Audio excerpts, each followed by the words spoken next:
I abandoned two helpless women in the wilderness after they were rude to me, and now everyone thinks I'm the villain. Welcome to Story Nest. Don't forget to subscribe. It really makes a big difference and keeps the stories coming your way. This incident happened back in September, but it came up in a conversation with friends yesterday, and they were split on whether I did something unethical or not. I'm a 35-year-old guy who works for a state wildlife management organization, primarily overseeing protected natural areas like large forests and wildlife refuges. I spend most of my time outdoors, usually hiking, maintaining trails, and keeping an eye on things. It's a rewarding job, and I've been working in this field for over a decade, so I'm used to all kinds of outdoor mishaps. On this particular day, I had a rare day off and decided to go on a challenging hike at a private wildlife sanctuary nearby. This isn't a state park, and while I don't work there, I know most of the staff personally. The sanctuary has a trail system that includes several routes of varying difficulty, the easiest being a 2-mile loop and the hardest being a 16.5-mile stretch with steep inclines and tough terrain. The trails all loop back to the same starting point, so it's not uncommon to encounter hikers from different trails along the way. I was just finishing up the hardest trail, the 16.5-mile one, feeling pretty worn out when I suddenly heard loud shrieks echoing through the trees. I wasn't sure what was happening, but the sound was jarring, and I assumed something was seriously wrong. I picked up the pace to investigate, and that's when I stumbled upon two women sitting on a rock near the end of the trail. One was an older woman, her late 50s, I'd guess, and the other appeared to be in her 30s. Both were overweight, which I didn't think much about at first, but it became relevant soon enough. The older woman was the one shrieking, clearly in distress. I could hear her wailing before I even reached them. Naturally, I was concerned. It's not every day you come across someone screaming in the woods. When I arrived, I learned that the source of her agony wasn't something life-threatening, but rather a blister on her foot from only walking about 1.5 miles on the easier, blue trail. I've had blisters before, and I understand they hurt, but the way she was carrying on, I genuinely thought someone had been injured. Despite this, I kept my cool and offered to help. I carry a well-stocked first aid kit in my backpack, with everything you'd need for blisters, cuts, or other minor injuries. I showed her the kit, offering her a choice of bandages, blister pads, or even some gauze if she wanted it. The woman, however, didn't want to deal with any of the options I offered. Instead, she pointed directly at her blistered foot and stuck it toward me like I was supposed to handle it right then and there. I was taken aback, but I politely refused. I wasn't about to treat her foot, no matter how injured she claimed it was. It wasn't just the fact that it was a stranger's foot. I also didn't feel comfortable touching someone else's personal space in such an intimate way, especially in an outdoor setting where hygiene was less than ideal.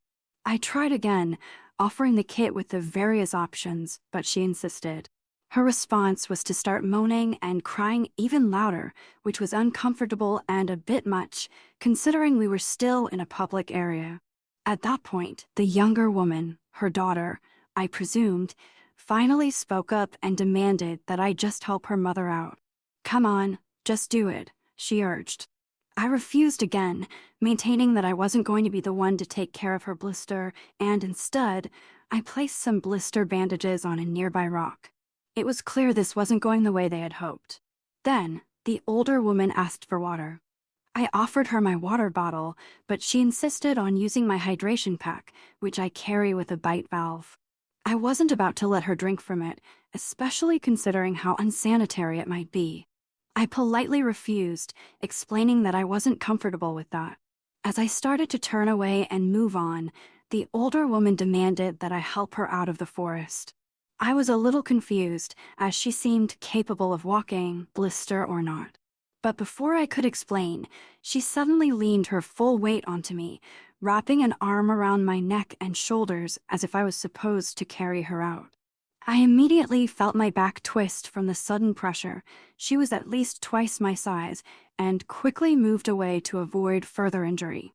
She stumbled but didn't fall. I told them both that I was done and that the parking lot was less than 1 mile away. We had cell service, so I reminded them they could call the proper authorities if they needed a lift, especially for what was essentially a blister.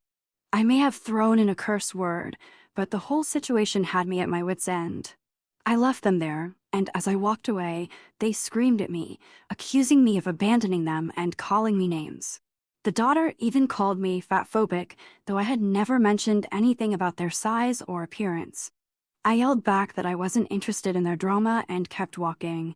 After I made it back to my car, I decided to swing by the park office. I know all the staff there, and I wanted to make them aware of the situation, in case those two women decided to make a scene or get others involved. They thanked me for the heads up, but I could tell they weren't all that surprised. Still, I felt like I needed to get the word out in case they went looking for someone else to blame. Later, when I told my friends about what had happened, the reactions were mixed. Some of them thought I did the right thing by refusing to engage and setting boundaries, while others thought I was being too harsh, especially since I work in outdoor services. A couple of friends even suggested that, since I work with the park system, I should have offered more help to people who are clearly out of their element. They argued that maybe I could have done more to help, given my knowledge of outdoor safety and injuries.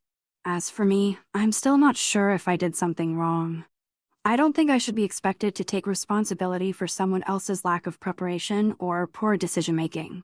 Sure, blisters hurt, but they're not life-threatening, and they were so close to the trail's end.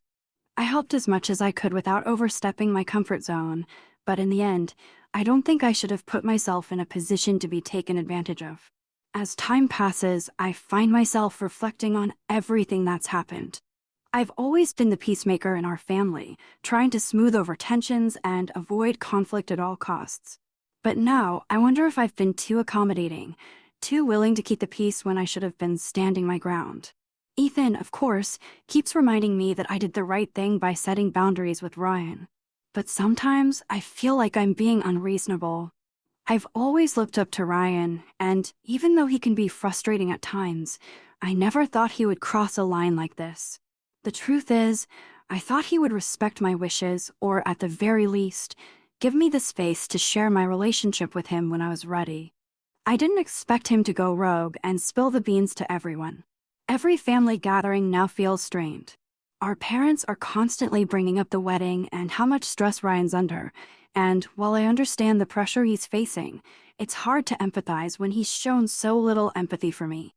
I can't help but think that this could have all been avoided if Ryan had just respected my privacy. I still haven't heard a word of apology from him. Part of me wonders if he even realizes what he did wrong or if he thinks I'm just being petty.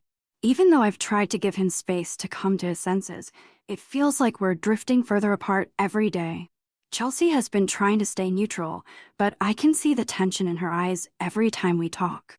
She loves Ryan, and I know she doesn't want to lose me as a sister-in-law, but she's caught in the middle.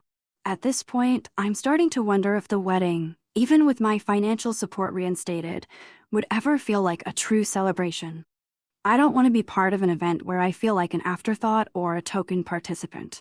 If I go, it'll be because I'm choosing to put aside my own hurt for the sake of Ethan and our future, not because Ryan or my parents have done anything to earn my forgiveness. It's a tough place to be. I keep telling myself that I'm doing the right thing, but it's hard not to feel like I've lost something in this process, something I may never get back.